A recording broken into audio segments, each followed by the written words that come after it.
Okay, so it seems like you really can't go online these days without bumping into something about manifestation, right? Oh, absolutely. It's everywhere. Vision boards, number sequences, Oh, this idea of consciously creating your reality. It's definitely having a moment. exactly. So what we wanted to do today is kind of get to the core of it all.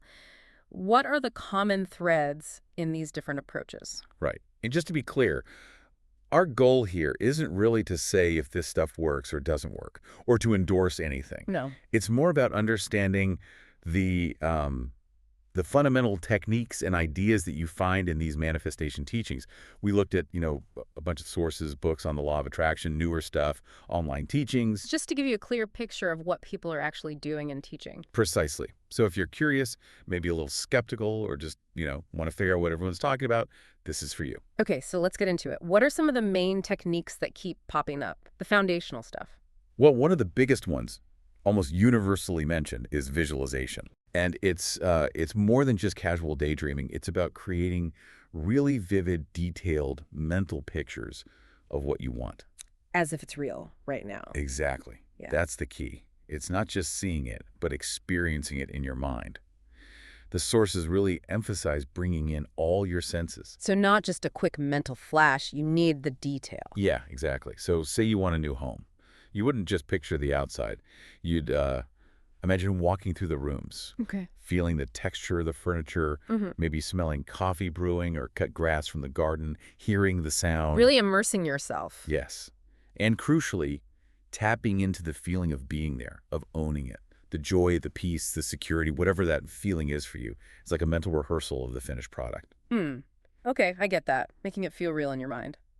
What about affirmations? That's another one you hear constantly. What's the thinking there? So affirmations are basically positive statements. You phrase them in the present tense, as if the thing you desire is already true, already a fact. Ah, present tense. Yes, that's critical. The belief is that by repeating these regularly, you're essentially reprogramming your subconscious mind. You're overriding old limiting beliefs with these new positive declarations. So instead of like, I really hope I become wealthy, you'd say. You'd say something like, I am wealthy and abundant, and money flows to me easily and effortlessly. See? It's stated as a current reality. Right. You're declaring it, not wishing for it, shifting from wanting to, having, mentally at least. Exactly. That mental shift is considered really important. Okay. Now, gratitude is huge in general well-being, but it plays a big role here too, right? How does being thankful connect to manifesting? It does. Gratitude practices like keeping a journal or just mentally noting things you're thankful for are seen as really powerful. First, they shift your focus from lack what you don't have to abundance, appreciating what you do have. Makes sense. But in manifestation teachings, it goes a step further. You also express gratitude for your desired outcomes as if you've already received them. Ah, gratitude in advance. Exactly. The idea is that this raises your quote-unquote vibrational frequency. You're aligning yourself emotionally with the state of already having what you want, which is thought to attract more of the same. So feeling grateful now for the thing you want helps bring it closer, sort of like matching the feeling. That's the core concept, yeah. So you might write down, I'm so grateful for my wonderful new clients, even before they've shown up. Interesting. Okay, let's talk vision boards, those collages people make. Are they just a fun visual thing, or is there more to it in these systems? Well, they can be fun, but the purpose within manifestation is that they serve as constant, powerful visual reminders of your goals and desires. Okay. Having those images, those words representing what you want, right there where you see them every day, Yeah. it keeps your focus sharp and reinforces your intention, like a visual anchor. So it's a tangible way to keep your eye on the prize, basically. Keep that energy focused. Precisely. Someone aiming for career success might put up pictures of people they admire. Words like promotion or leadership, maybe company logos or symbols of achievement, whatever resonates. Got it. Okay, so we have visualizing, affirming, gratitude, vision boards. What about scripting? That sounds like writing it into reality. It's pretty much that. Scripting involves writing about your desired future, but doing it in detail, and crucially, as if it's already happened or happening right now. Like a journal entry from the future. Exactly. Or just writing a scene from your ideal life. You describe it vividly, engaging your emotions, writing from the perspective of the person who is living that reality. Basically, you're really painting a picture with words, getting into the feelings and the specifics of that desired life. Yes, the detail and the emotional connection are key. You might say, Write a journal entry dated 6 months from now, describing your perfect typical day where you wake up, what you do, who you're with, how amazing it feels. The more immersive it is, the better, according to these teachings. I can see how that would be really engaging. Now, what about this idea of acting as if, or sometimes called living in the end? Ah, yes, that's another big one. It means starting to behave, think, and feel now like the person who already has what you desire. So, embodying the future you. That's a great way to put it. Yeah. You adopt the mindset, the confidence, the habits, the emotional state of your future self who has achieved the goal. The idea is this aligns your current energy in your subconscious mind with that desired reality. Can you give an example? Like, how would someone do that? Sure. If someone wants to be a confident public speaker, they might start carrying themselves with more confidence in everyday interactions, speaking more clearly, maybe even practicing posture, acting as if they already possess that skill and confidence even before they have big speaking gigs. Okay, stepping into that identity now makes sense. And meditation, that comes up a lot too. How does that fit in? Meditation is often recommended as a tool to quiet the constant mental noise. Yeah, chatter. Exactly. Quieting the chatter allows you to connect more deeply with your desires, to get clear on your intentions, and maybe even receive intuitive guidance. It's about creating stillness. So, carving out mental space to focus clearly on what you want without all the usual distractions and doubts. Precisely. And many suggest focusing on your intention or the feeling of your desire during meditation to kind of amplify the practice, even just a few minutes daily. Okay. Now, this next one feels a bit counterintuitive, maybe. Letting go or detachment from the outcome. How does that work when you're trying so hard to make something happen? Right, it does seem like a paradox, but it's considered really important after you've done the work, setting your intention, visualizing, affirming, feeling it. The teaching is you need to release your tight grip on how and when it has to happen. So you state your desire, but then you don't obsess over the specifics of its arrival. Exactly. It's about trusting the process, trusting that things are unfolding.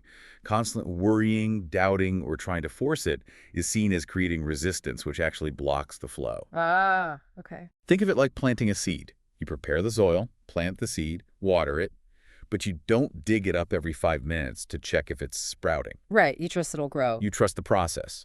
So you do your intentional work, then you detach from the specific outcome and timeline, trusting that the universe or your subconscious or however you frame it is handling the details. Okay, that clarifies it. So those are kind of the core foundational techniques. But our sources also mention some more specific, almost ritualistic methods, often involving numbers. Let's touch on those, like the 369 method. Yes, the 369 method got really popular, especially on platforms like TikTok.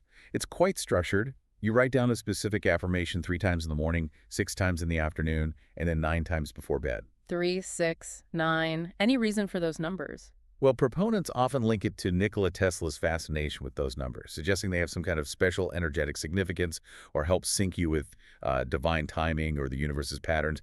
It's about embedding the intention through this specific repetition sequence. Interesting. Very specific. And what about the 55 by 5 method? That sounds even more intense. It is quite intensive. The 55 by 5, or sometimes called 5 by 55, involves choosing one specific affirmation and writing it out 55 times in a row. 55 times. 55 times. And you do that every day for 5 consecutive days. The idea is that this massive repetition really hammers the affirmation deep into your subconscious mind in a short burst. Wow, okay. That definitely requires some commitment. You'd really know that affirmation by heart. You certainly would. Then there's something called the 2-cup method, which is more symbolic. Right, the water one. How does that work? For this one, you take 2 cups or glasses. On one, you label it with your current, maybe undesirable reality. On the other, you label it with your desired reality. Okay. You fill the current reality cup with water. Then, while really focusing on the feeling of shifting into your desired reality, you pour the water from the first cup into the second desired reality cup. Symbolizing the shift. Exactly. And then you drink the water from the second cup, internalizing that new reality. Yeah. It's a very physical, symbolic ritual representing the change you want to make. A very tangible way to enact it mentally. Yeah. And the last of these specific ones, the whisper method, that sounds quite different. It is. The whisper method is more subtle. It involves visualizing the person or even an embodiment of the situation that relates to your desire. Okay. And then, in your mind, you gently whisper your request or intention to them, maybe 3 times. Then you imagine them smiling and walking away, and you feel a sense of trust that your message was received and it's done. So it's about projecting the intention with focus and then releasing it with that feeling of trust. Precisely. Focused intention followed by release and trust. Got it. So beyond these specific techniques, foundational or numerical, were there other sort of overarching ideas or important considerations that came up in the sources, things needed for these techniques to work, supposedly? Oh, definitely. A few key themes emerged. One huge one is the need to address limiting beliefs, or what some call counter-intentions. Counterintentions. Yeah, like you might consciously want more money, but subconsciously you might believe rich people are greedy or I don't deserve wealth. Frederick Dodson's work, for example, really emphasizes this. So your subconscious is working against your conscious desire. Exactly. That internal conflict creates resistance and can sabotage your efforts. So identifying those hidden opposing beliefs and working to release them is seen as really critical. That makes a lot of sense. What else? Another big concept is often termed raising your vibration. Okay, what does that mean in practical terms? Basically, it means actively cultivating positive emotions. Things like joy, love, gratitude, peace, excitement. The idea is based on the principle that like attracts like. So feeling good attracts good things. That's the essence of it. By maintaining a higher vibrational state through positive feelings, you supposedly become a magnet for experiences, people, and outcomes that resonate at a similar high frequency. So focus on feeling good, genuinely good, as much as possible. That seems to be a common thread, yes. Okay. So if we step back now and look at this whole array of techniques and ideas, what are some of the main takeaways? What connects all this? Well, one thing that's pretty clear is how much overlap there is, Yeah, right? definitely. You can easily use visualization while doing affirmations, or script about something on your vision board, or practice gratitude as if you're already living in the end. They complement each other. Right. They're not necessarily mutually exclusive. Not at all. Hmm. And across almost all the sources, there's a huge emphasis on consistency, on genuine belief, really feeling it's possible, and on that emotional alignment we talked about. It's not just checking boxes then. You have to actually engage with it. Exactly. It seems the feeling, the belief, the consistency that's considered crucial. Going through the motions probably isn't enough, according to these teachings. And the sheer number of different methods out there, it suggests that people can kind of pick and choose what feels right for them, doesn't it? Absolutely. Some might resonate more with writing, others with visual methods, others with meditation. The variety allows for personal preference. And maybe the fact that there are so many techniques and they're so popular, especially online, it says something about people wanting to feel like they have some agency in their lives. I think that's a very strong possibility. Yeah. It points to a widespread desire to actively participate in shaping life experiences rather than just passively accepting whatever comes along. So yeah, we've covered a lot of ground today. From those core practices like visualizing and affirmations and gratitude through to the more structured methods like 369 or the 2-cup ritual, plus those key ideas about clearing resistance and focusing on positive emotions. It's quite a landscape of techniques, but ultimately they all seem aimed at the same thing, trying to align your inner world, your thoughts, beliefs, feelings with the desired outer reality. And hopefully, hearing this overview gives you, the listener, a clearer understanding of what's involved in these practices. Maybe you're thinking about which ones sound interesting or might fit with how you already think about things. Yeah, it's about understanding the concepts. Absolutely. And it kind of leaves me with a final thought to chew on. You know, when you see all these diverse practices from different teachers, different eras even, but they all keep coming back to these common threads: intention, focused emotion, belief. What might that suggest about the actual power our internal state, our inner landscape might have in shaping our external experiences? Something to think about.